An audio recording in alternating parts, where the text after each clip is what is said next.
Good afternoon, ladies and gentlemen, and welcome to the Literary Translation Centre. We are now officially at the halfway point of London Book Fair, everybody. I think you deserve a round of applause for making it to this far and still be breathing. My name is Chris Gribble. I'm the Chief Exec at Writers' Centre Norwich, and it's my pleasure and privilege to be able to host this session today, Readers for Writers. We have got 55 minutes, an hour of your precious time to talk about something that I think affects the full literary ecology, the full spectrum of the literary translation world, that point from production of the work through to the sales into the hands of hungry readers for the work, finding readers for writers. I'm really delighted today that I have from my far right, not in a political sense, but in a literally on my farthest right-hand side, Jonathan Ruppin from the Ruppin agency, who represents the agenting world. I have Sarah Cleave from Comma Press in the middle. I'm not going to go political on that either. There's no way to do this. It's any good. And finally, I've got Sarah Odedina, who is editor-at-large at Pushkin Children's Books. So we have a range of interests, experiences, and kind of capacities on the panel today. What we are going to talk about is how the literary translation world in all of its different functions is finding new readers for the books that literary translators are championing, are translating, are bringing to the market, and are finding a life for. We are going to cover kind of the traditional aspects of audience development for new work in translation. We're going to think about some of the new areas of audience development through the digital and online world, and we're going to think about how the publishing world, the agenting world, and the commissioning world is changing and how literary translators might benefit from some of those changes. It's going to be a really simple structure today. I'm going to ask each of my guests to tell you a little bit about what they're doing around literary translation, how they feel the market and their world is changing, and who's doing really exciting things in those areas. Then I'm going to ask them a few questions myself, because I'm basically nosy, and I want to know as much as possible about what they know. And then as soon as I can, I'll open up the floor to you to ask questions, possibly in the hope and actually fairly secure knowledge that you'll be able to tell us things that we don't know as well and share that with those around us. So I'm going to start with Sarah Odedina, and Sarah has worked in publishing for a number of years. She's currently editor-at-large at Pushkin Children's Books. She's formerly MD at Hotkey Books, and I think genuinely is passionate about all areas of the market. So thank you for joining us, Sarah, and I'll leave the floor to you. Good afternoon, everybody, and thank you so much for coming along. So I'm going to just give you a bit of an introduction to me. My publishing career has very much been based on my taste. The things that I acquire as an editor and as a publisher have been based on things that I like to read. I kind of feel like I'm average and normal, and if I like it, other people should as well. And fortunately, that has proven to be the case. And publishing books in translation is very much the same. However, with the added complication of the fact that apart from rather slow Portuguese, I don't actually speak any foreign languages and certainly don't read any. So my approach to acquiring in translation, the Pushkin approach to acquiring in translation, is very much to share books that we're told about at book fairs, at international book fairs, through agents and scouts, and share them with valued readers whose taste we feel synchronizes with the taste of Pushkin. Pushkin is a literary, upmarket publishing house. We don't publish commercial mass market fiction. We do hope to publish best-selling fiction, of course, but it's very much fiction written by an author with a strong author voice. It's not formulaic, it's not genre-driven. And the way that we come across the books that we publish is through book fairs, through meetings with foreign publishers, through listening to what's happening in other markets. We published the amazing Letter to the King by Tonke Dracht, which has been in print in Holland for a very long time and has sold millions and millions of copies, and until about 3 years ago was never published in the UK in English. And we translated that, and it sells incredibly well. there has been traditionally a reluctance in the UK to publish books in translation for all the very tedious Little Britain attitudes that we have, which is things that I've heard. People won't buy books by authors whose names they can't pronounce. People won't read stories about places that they don't immediately recognize. But apparently that's all right if it's Narnia or Hogwarts, but it's not all right if it's Berlin or Amsterdam. There we go. But those attitudes are changing bit by bit, small steps, but they're definitely changing. And we can see the work of people like Gecko Press on the children's picture book side and Book Island, who publish the only books in translation, and they publish some picture books which are really outstanding, and British children have absolutely no problem with a Dutch rabbit or a Swedish bear. So we're getting over our own prejudice, I think being led by the market. Brave publishers have started to put books out, people are buying them, and publishers are feeling more courageous because of it. Successful examples, as I say, Gecko Press, the picture book list there is absolutely outstanding. Walker Books publish wonderful books in translation. We ourselves, of course, publish Tonka Drack's Letter to the King, and the sequel, Piglets, a book published this year, has done incredibly well for us.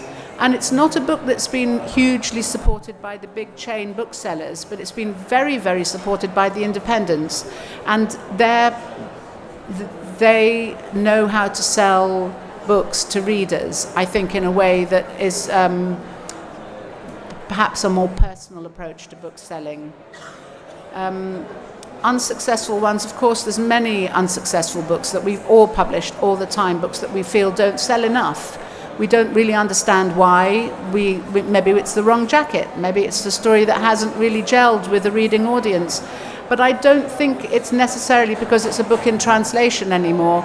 I think it's just because our marketing didn't work, or it wasn't the right time for that book.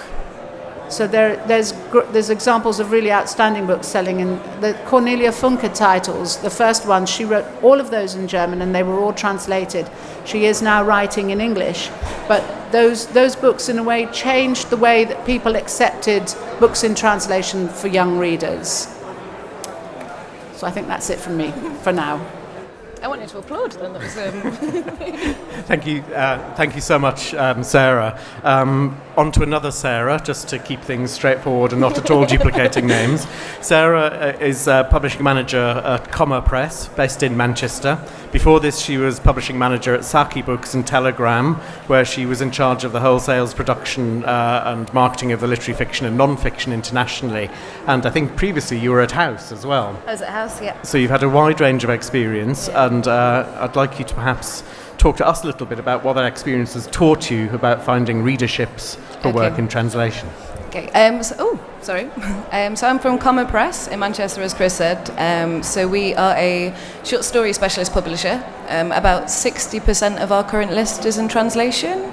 So we've translated short stories and themed anthologies from about 30 countries now, and we're kind of looking to kind of constantly expand that and bring in new writers.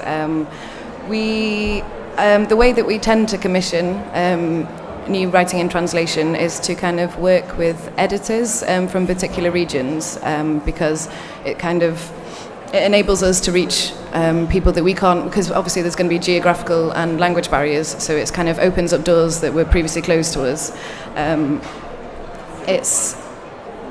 So some of our most successful collections in translation are ones that are kind of grouped around a theme as well. So it means that we can kind of pitch to different audiences. So, for example, it's not just a book in translation. We published a collection last year, which I spoke about on a similar panel last year, called Iraq Plus 100, which was lauded as the first science fiction anthology of stories from Iraq.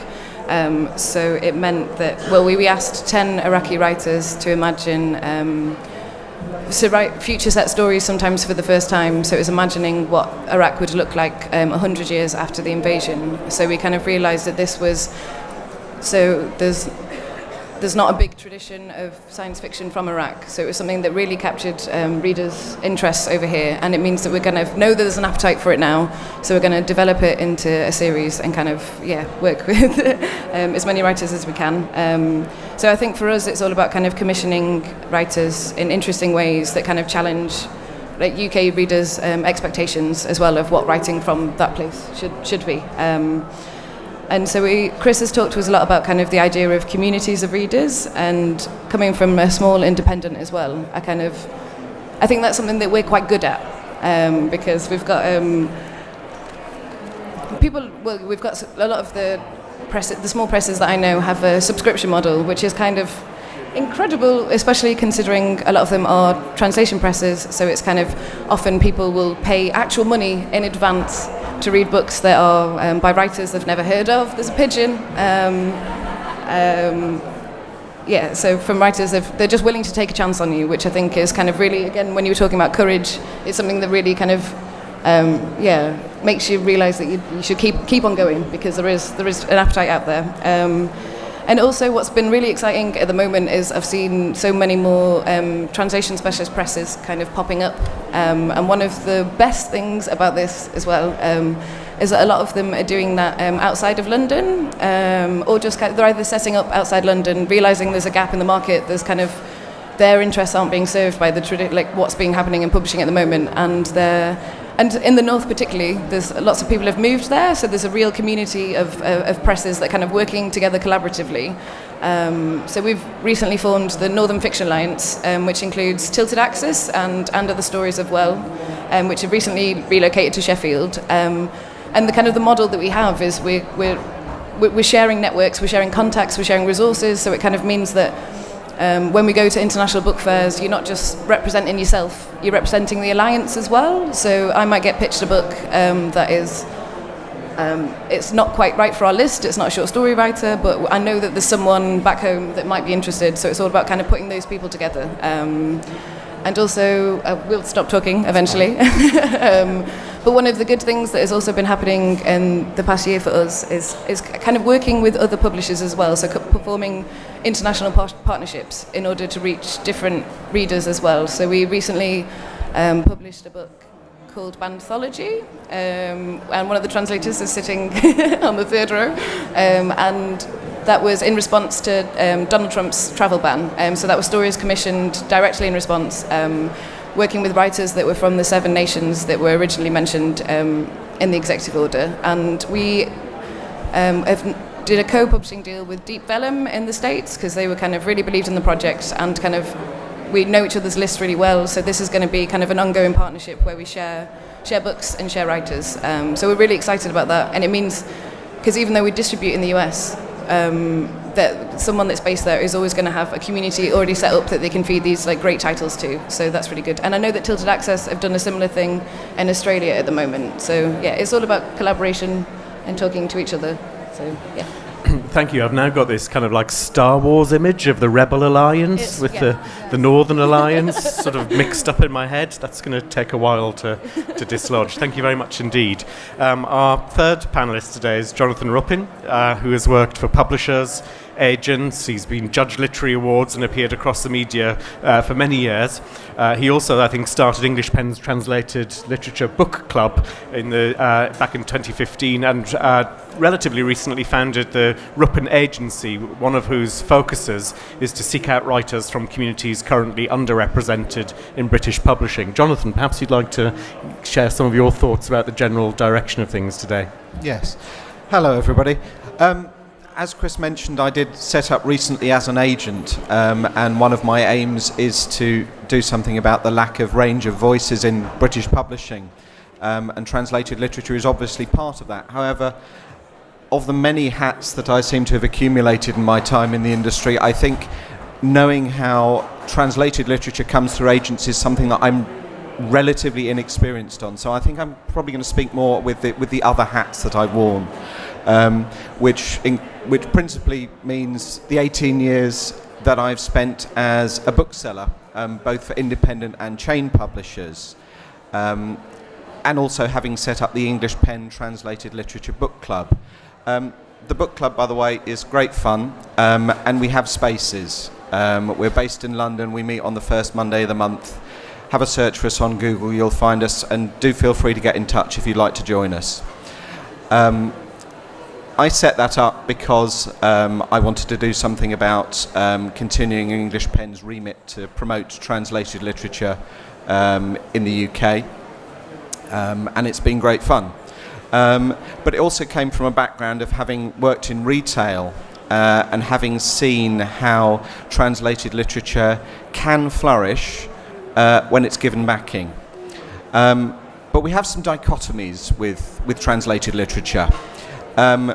We're all here because we want to promote translated literature a bit more, but we all realise that labelling it translated literature doesn't particularly help things. I took issue slightly with Chris wrote a piece for the LBF Daily saying that bookshops ghettoise translated literature. I don't think they do. I know hardly any bookshops these days that categorise things by where they're from. There's the occasional promotion, but actually most bookshops, or certainly those with any intelligence, will include translated literature amongst their general themed promotions, and they will find from that people will pick up all sorts of things. I think one of the things that we have to look at is what we consider to be a successful book. And we have to acknowledge that for a chain bookseller and an independent bookseller, those can be rather different things. For chain booksellers, it's about selling big numbers of a small number of titles, and that won't often include translated literature so much. I think when we look at what publishers do, we can all acknowledge that independent publishers are doing far more than the larger publishers are to promote translated literature. So I think if we are to do anything about translated literature and its presence in the UK market, which remains so much lower than so many of our European neighbours, we have to look at the sort of books that we're publishing. And again, we're publishing what is another niche, which is literary fiction. And whilst it is wonderful to see the very best of literature from other countries, the big numbers are mostly commercial fiction, particularly crime. And I think we have to look towards introducing more commercial fiction from around the world if we're going to make translated literature a regular part of the market rather than some specialist enclave.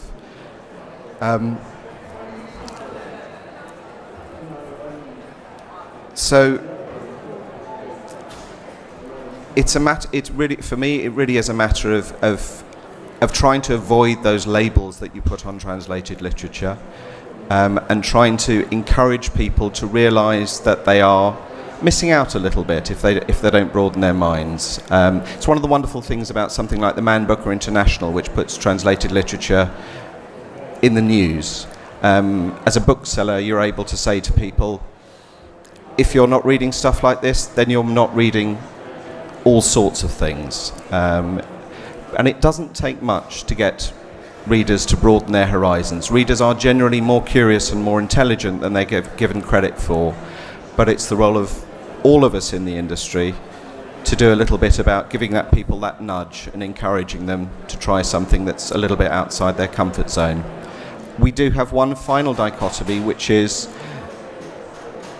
and if you look at the success of Scandinavian crime, that's based on a stereotype that we have of what Scandinavian culture and what Scandinavian people are like. And it's very difficult to market translated literature without resorting to those stereotypes. It makes it difficult for certain nations. For a while I was on the editorial committee of New Books in German, a journal that promotes literature translated from the German language, and it was very, very difficult to get publishers to back German language literature because they feel that British people have a stereotypical view of what German language literature is. So there is another dichotomy there in that we need to promote the range that is available to readers through offering them translated literature, but try and get them to look a little bit beyond those stereotypes. Thank you. Thank you very much, Jonathan. I've got no doubt we're going to come back to the issue of stereotypes. I'm fairly certain we'll come back to ghettos and bookshops. I want to defend myself in a vigorous fashion. But perhaps I want to start something that you've all mentioned in different forms, and I was very interested in, Sarah, in your initial conversation. You talked about a valued reader as one way of where you found the books that you were passionate about.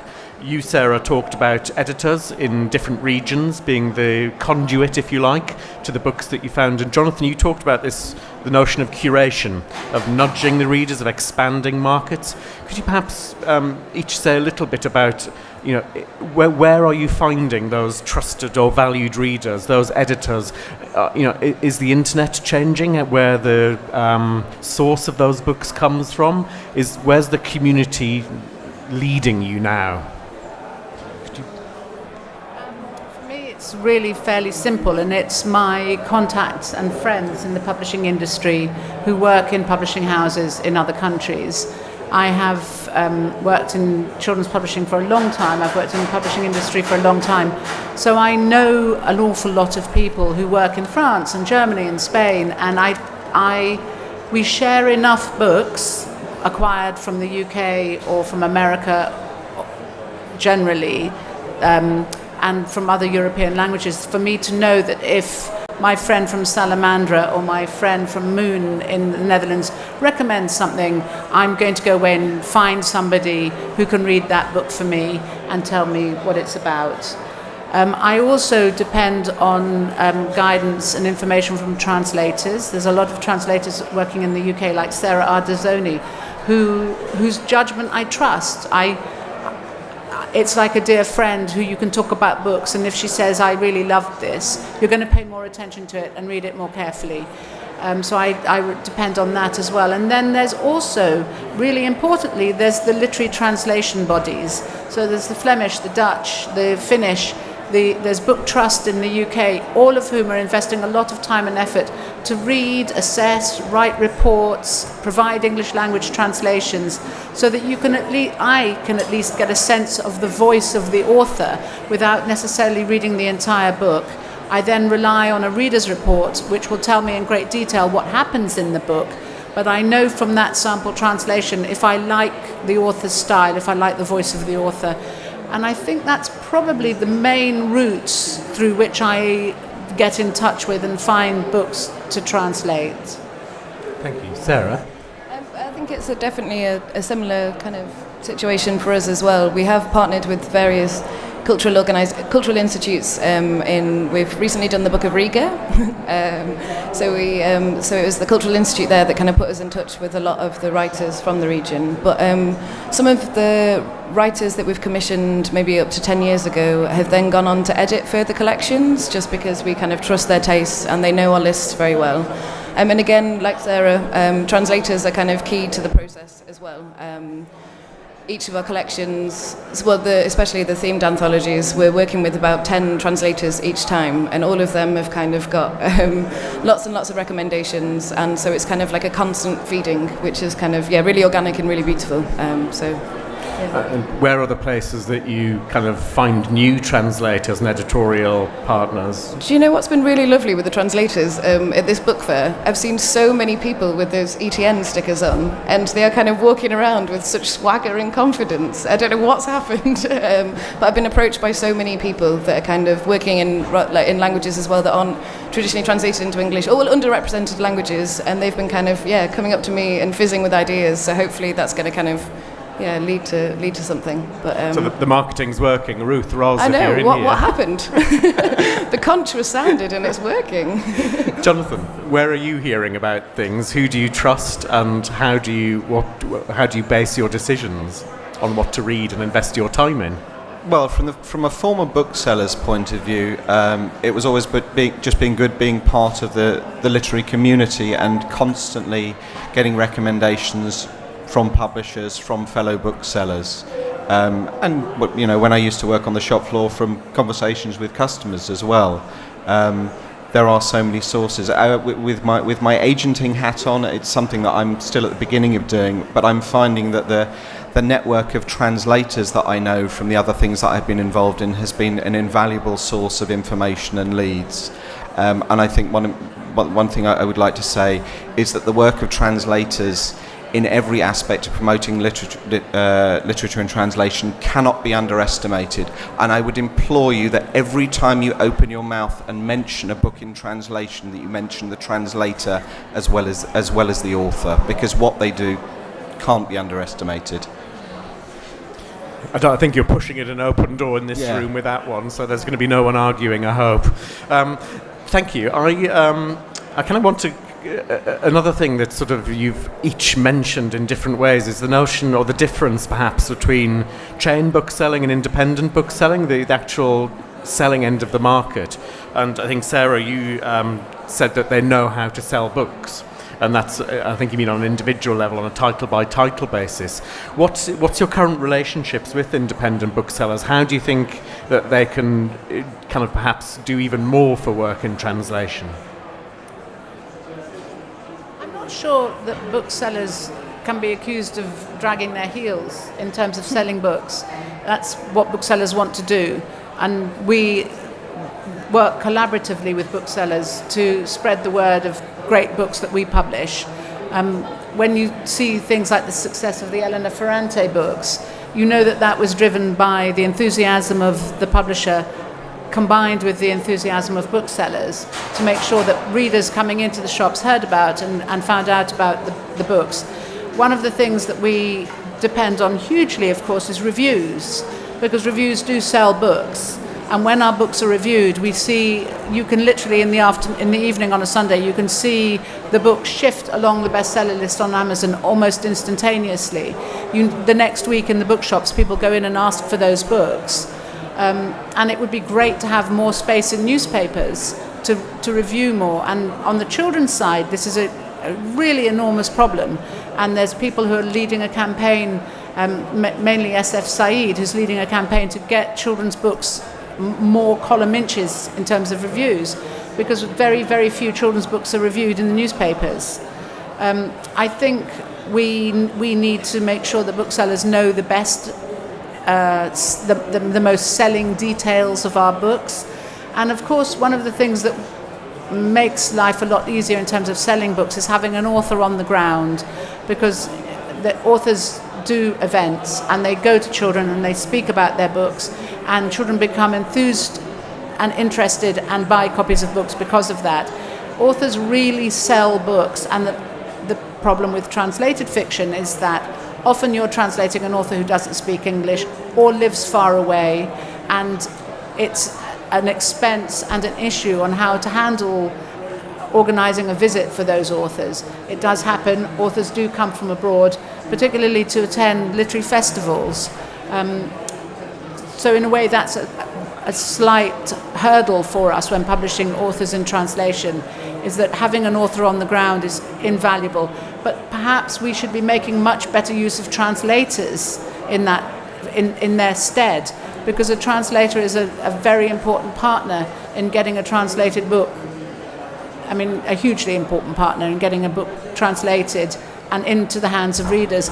And maybe it would be possible to promote translators much more. And I think that's something we could do to help booksellers, actually.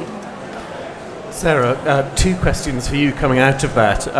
First of all, how does Comma Press deal with some of the challenges around working with often multiple authors for anthologies who aren't resident in the UK, but also around bookshops, where I'm based in Norwich. I'm very lucky that we have the Book Hive and Gerald's and a branch of Waterstones there that have kind of turned their bookshops into communities, places where you want to go, not just to spend money, but to meet other people there. And is the Northern Publishers Alliance working with independent booksellers in any particular way to develop audiences? Well, independent booksellers have been really, really supportive of us in terms of, as an alliance, we've been given kind of space in shops, which is kind of often quite difficult when you're not you're not that big, but we're trying to be. So we've had promotions across the whole list, which has been really, really exciting for us. But in terms of, because we're based in Manchester, and there's not really... We've got good relationships with independent booksellers all over the UK, but at the moment there's not really that space. I know Deansgate Waterstones have just got a new programmer, but it's been quite difficult, I don't know, finding where we're going to reach the most readers, really. But it's changing. Hopefully more will open, but yeah. How do you manage to promote your work with some of the challenges with absent authors or in translation?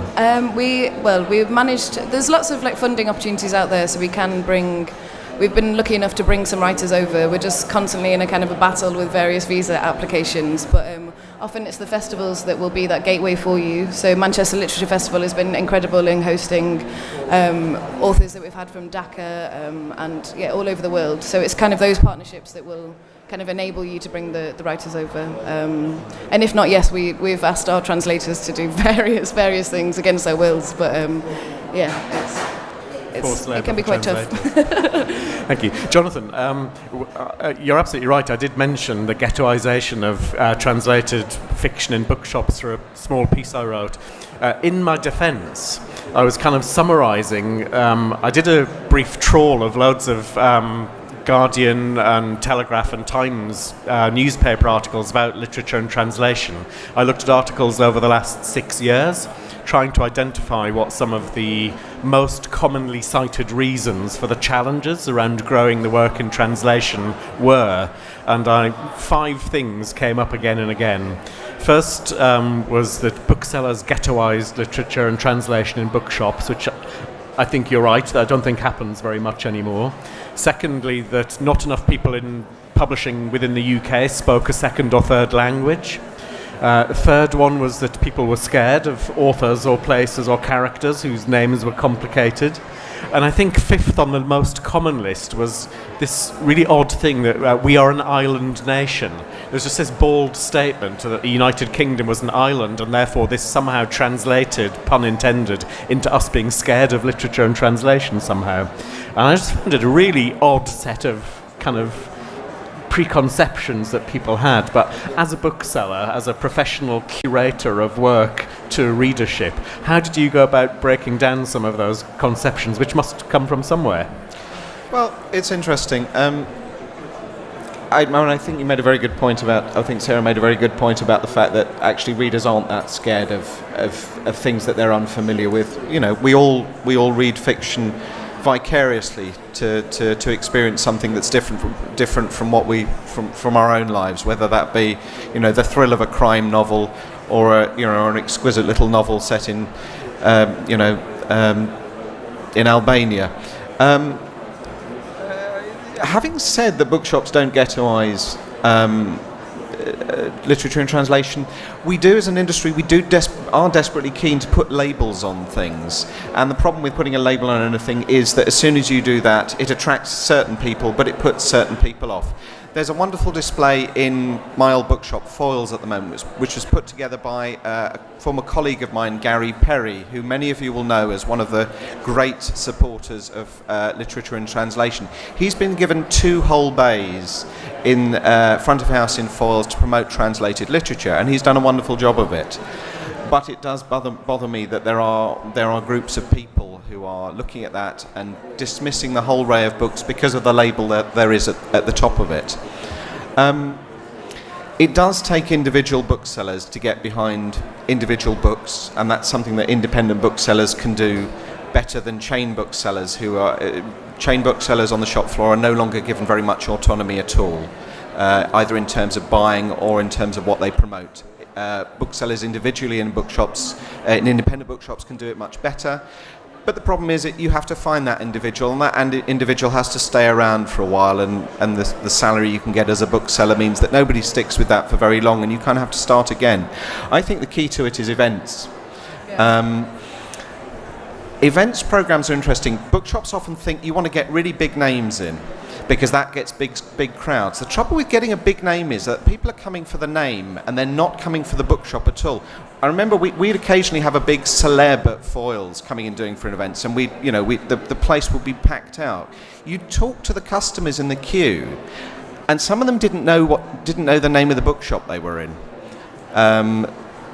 they thought they were in a Waterstones or a Smiths.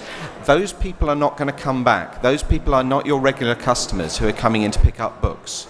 Those people are in there to meet that celeb. And I think the key to it is an events program that you build over a year or two, where you have events that are themed in all sorts of ways, because that's what gets people coming along. Unless you're interested in a particular author, you won't come along to a one-author event. But if you get people coming along and talking about a theme and get a panel of them, then people start coming along for all sorts of reasons, and then people start coming back to your events because it's an event in your bookshop and you know that you're going to get a good event there.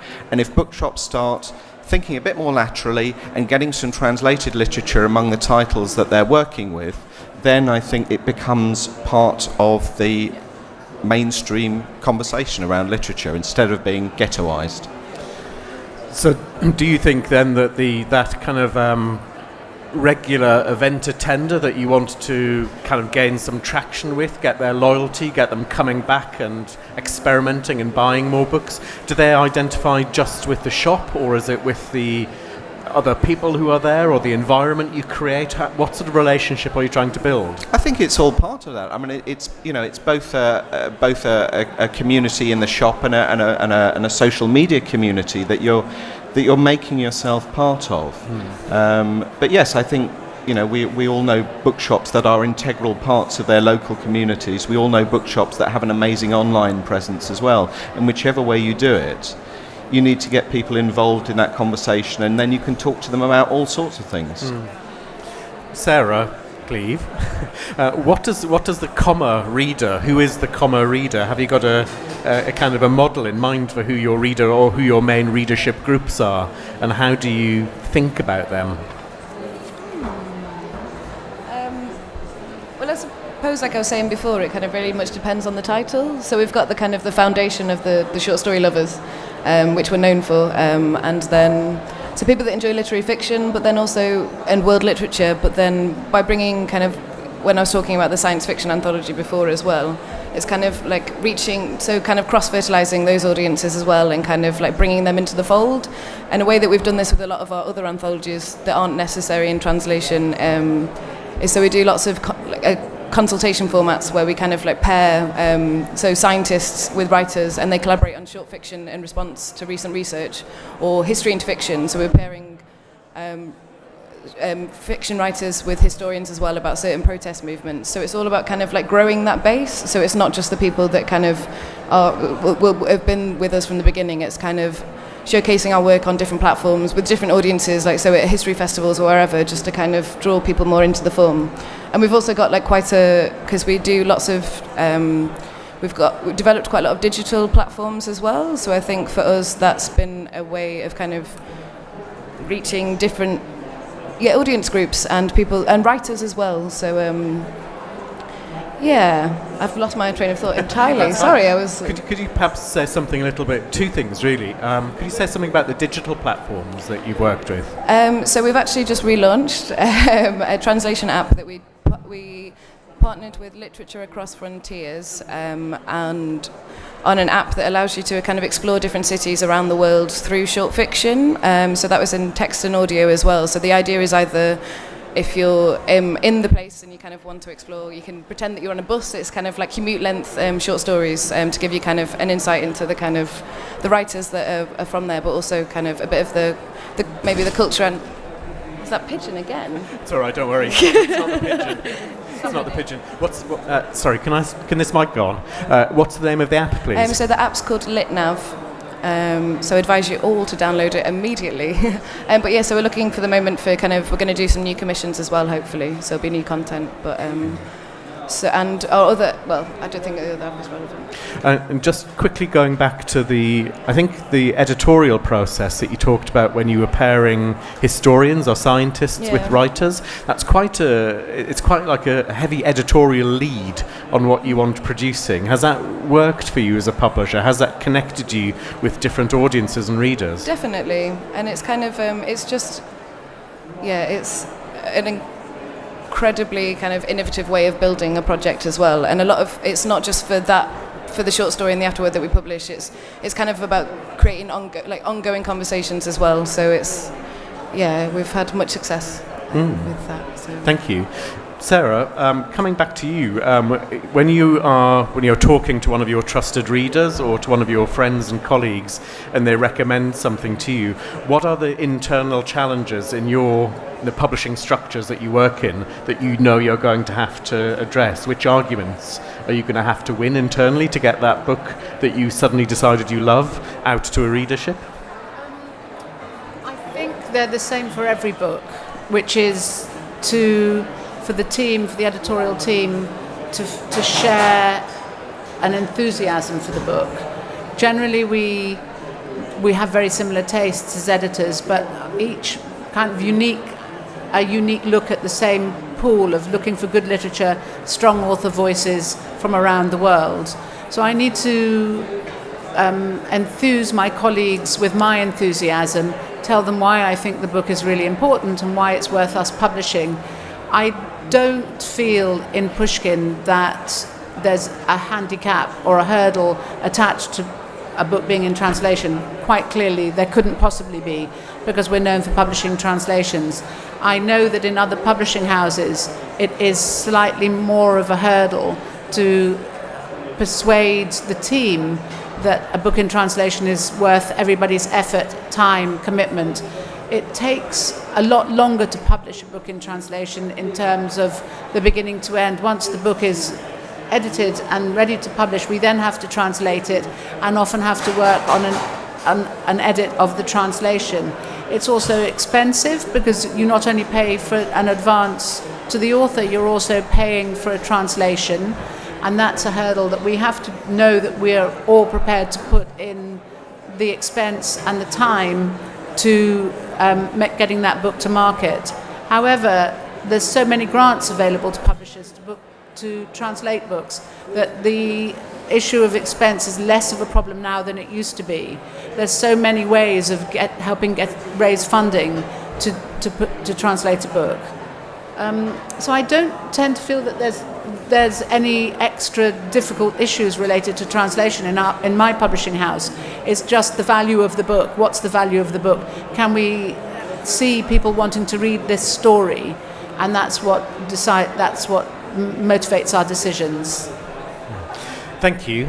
We've got about 15 minutes or so to take questions. I feel like we're already attracting at least one new reader for translated fiction through the back of the stand, if anyone noticed that, which is quite exciting. So apart from that net gain of one new fan of literary fiction in translation, it's time to turn over the questions to the audience, really. I think we've got a roving mic somewhere.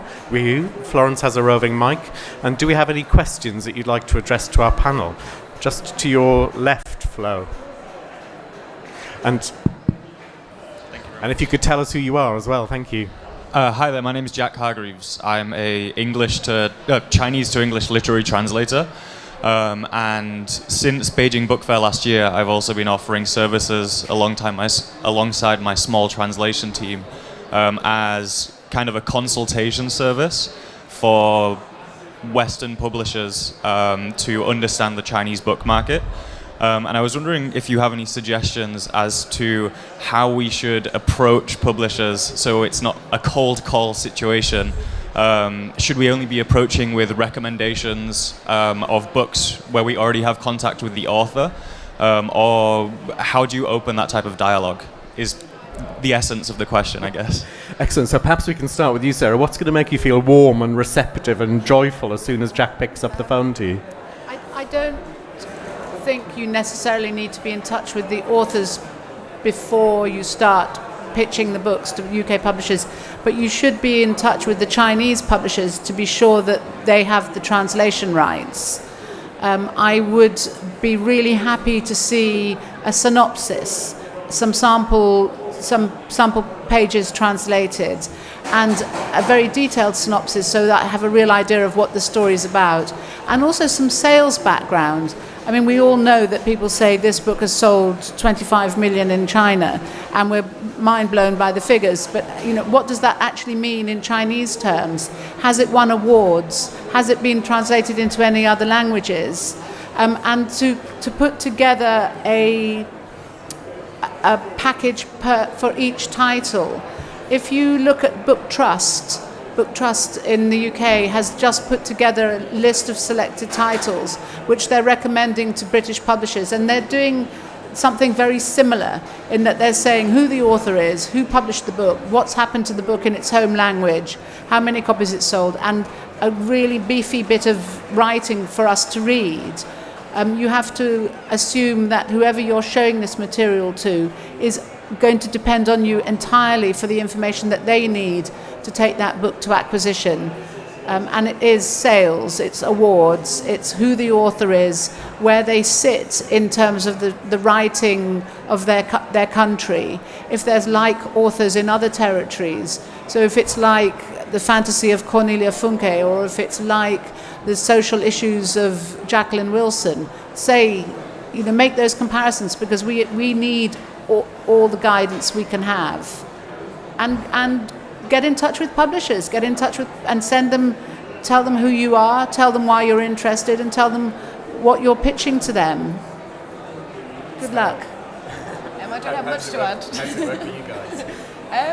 We don't usually tend to work with outside agencies like that, but I mean, I think as long as you've done enough research on the publisher themselves, I think there could be nothing worse than... I mean, I get pitched novels on a regular basis, and it's kind of becomes clear that people haven't done the background reading that they should have done, or just kind of they're not familiar with our list. So it's just kind of, as long as you're kind of, you know who you're pitching to, I think that's really important as well.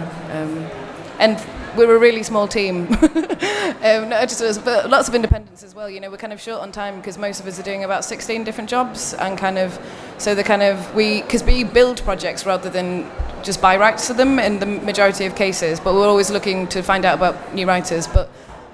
So it's unlikely if you sent me 3 manuscripts I'd be able to kind of allocate much time to them. So just kind of precision. But thank you.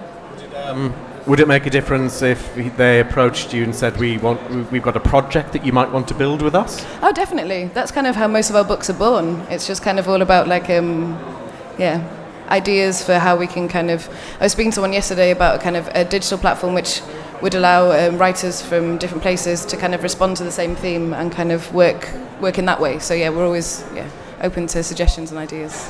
And what sort of things about a project would kind of send the lights flashing at Comma HQ? Well, I don't feel I should share that. That's what we're all here for. There's only us here in the room. I'll think about that. Have a think about it. Jonathan, do you have any advice for incoming? I'd really back what Sarah said about providing as much information as possible.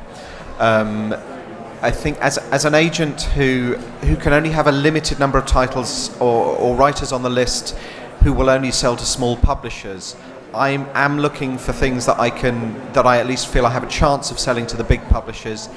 And my feeling is that the big publishers won't take a punt on anything unless it's already seen success in its home market. So I would make sure that you are aware how successful a book has been and what information you can supply about that.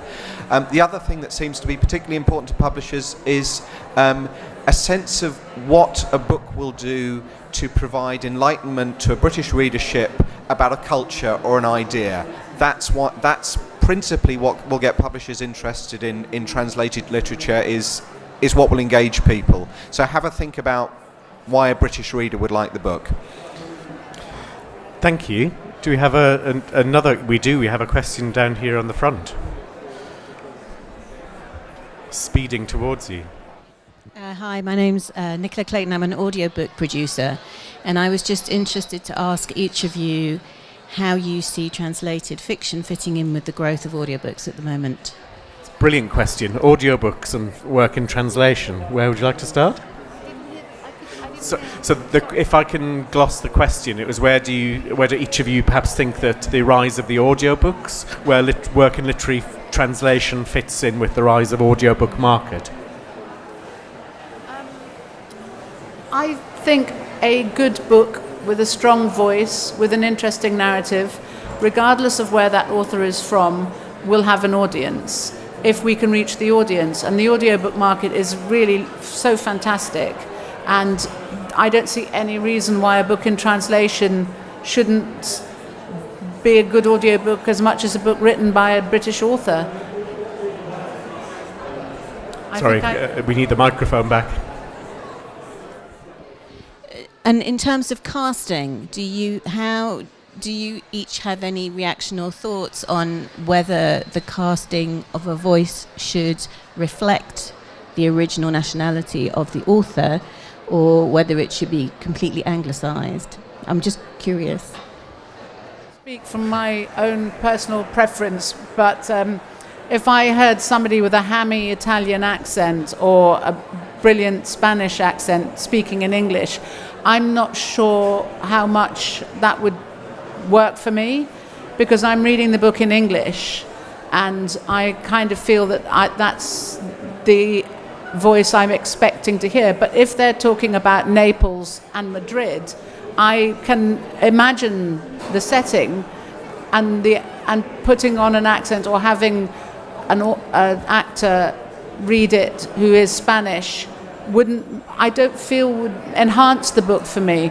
However, if the book is set in Nigeria and the author's writing about a Nigerian context, we all know that in Nigeria and Ghana people speak various languages and also speak English, and therefore I would hope to hear the appropriate accent for that, if that isn't mad, but that's kind of how I would feel about it.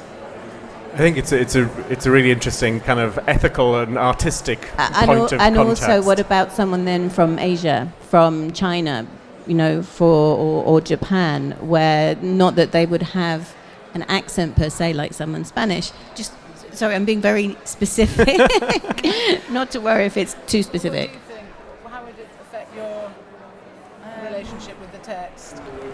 I don't know. No one's ever asked me that before. I think that there's an issue, I think, that translators, literary translators face all the time around how to render varieties of English, dialects, accents, culturally specific markers in their text. And I assume that there will be a very similar challenge faced by the audio kind of transcription or the transformation of the book into audiobooks. But I have a sense that could be an entire panel in its own right that we should probably demand be programmed for next year, and you should be sat here and talking to us so we can learn more about it from you. It's a deal. I'm going to get your name afterwards. Do we have another question from the floor? We have a question at the front. Hello. You've talked very helpfully about pitching projects, but I wondered, would you see pitching an out of copyright project that maybe was found in an archive or something that maybe has a really important voice or adds to historical knowledge? Would that be a non-starter as far as you're concerned, because you wouldn't be able to go through that process of author success and sales figures and things like that? So this is a question about a translator bringing a text out of the archive that's out of copyright that they think has got something really important to say. How would that feel to you all? I think it's a perfectly valid thing to do. Publishers are always rediscovering old classics, republishing old books that have been out of print in the English language. I think if a book is still has something to say, I see absolutely no reason why you shouldn't try and find a publisher for something like that. Same across the piece? Yeah. That's basically a big yes from everybody, which is a lovely simple question. Thank you. Do we have any more questions? Anything from the floor? No? Can I see anything? Well, I wanted to very briefly sort of come back to the question of kind of the distribution of books and reading, the kind of the growth of the online world, coming back to what you perhaps mentioned, Sarah, about reviews and where reviews are happening now. There feels like there's less room in the press, but much more room online. And the notion of a trusted voice, a reader, an editor, a curator, a recommender. Where are each of you going online at the minute to find those voices that you trust and those trails that you want to follow? Are there things that we should all be looking out for? I still use Twitter a hell of a lot. It can be quite hard work wading your way through everybody quite so distraught about the state of the world. Politics has come to dominate it, but as a recommendation medium, for me it remains absolutely unparalleled. As a bookseller, I always found it very useful to see which were the books before publication, when the proofs went out, to see which were those that gained traction. And I think as a source of information about which books are really sticking with people, which books people are talking about, it's terrific. Sarah? So in the field of young adult literature, and indeed children's books generally, there's many amazing book bloggers in the UK and the US, and indeed in Europe, who talk about literature for young readers all the time. And they're our way of communicating what we publish to readers. It's the modern day playground marketing. There used to be this wonderful phrase, playground marketing, where kids would tell other kids in the playground what they've been reading, and everybody would go off and buy the book. And now we have book bloggers who are doing that work, and they're very, very influential. And if you start by following somebody like Books and Quills, you will soon find yourself in a world of these incredible, influential, mainly young people who read very widely and talk honestly about what they're reading. And we depend on them hugely to actually promote our books. And when we're sending copies out for reviews, we're sending them to the Sunday Times and the Guardian and so on and so forth. But actually, really, a lot going to book bloggers who are promoting our books for us. Sarah, do you find the same thing, Definitely. I think we use Twitter an awful lot as well. But there's blogs that, like Arab Lit, the Arabic literature and English blog, has supported everything we've done, and it's also like a really valuable source for writers from the Middle East and North Africa. And I just kind of do the usual, which you're all familiar with, the usual kind of trawl of like Asymptote and other kind of online platforms that kind of promote literature and translation, and and interviews as well is also a good segue for me. And do you feel that I'm interested in this notion of if those gatekeepers, those influencers, if you like, people who are making the recommendations, if they're getting younger, are the books that they like changing? Or say again, sorry? So is that going to change how you commission if those people are getting younger and the demographic that is making the influential online kind of judgments is changing? I think they're getting younger for books for young readers, but they're not necessarily getting younger for literature across the board. Okay. I think that it's quite that there's audience for specific sorts of books. Like, some people like non-fiction, some people like travel books, some people like YA fiction. I don't think those book bloggers don't necessarily review adult literary fiction, for example, or Scandinavian crime. They're very focused. Certain bloggers are very focused on certain things. I don't think it's not like one person will do everything. So I'm not sure that as a whole they're getting younger. Okay. What's your feeling, Jonathan? Yeah. Well, the one thing that I did just want to observe is for another project last year, I was given a list of 30 influential bloggers and vloggers by, I'm sure many of you know Jen Campbell, who's one of the great bloggers and vloggers out there. And she gave me this list of influencers, and I went through and I looked, I watched a video of each of theirs. And only one of them talked about the style of writing in her entire video. Everything was very narrative driven, which again to me underlines this idea of needing to look at what's narrative driven and what's commercially driven if you want to make any inroads at all. Yeah. So that's a real challenge in the sense of broadening out the base for work in translation, might be having a look at what that means for the editorial choices. Yes, I think so. Well, we're just about to run out of time. I love the phrase playground marketing, however. That's rattling around my brain. For the next half an hour before the event starts, our guests are going to be here.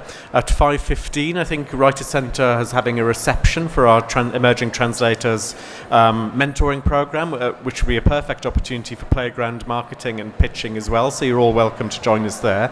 But until then, I just want to thank Jonathan, Sarah and Sarah for joining us today, and for you being here as well. Thank you. Thank you.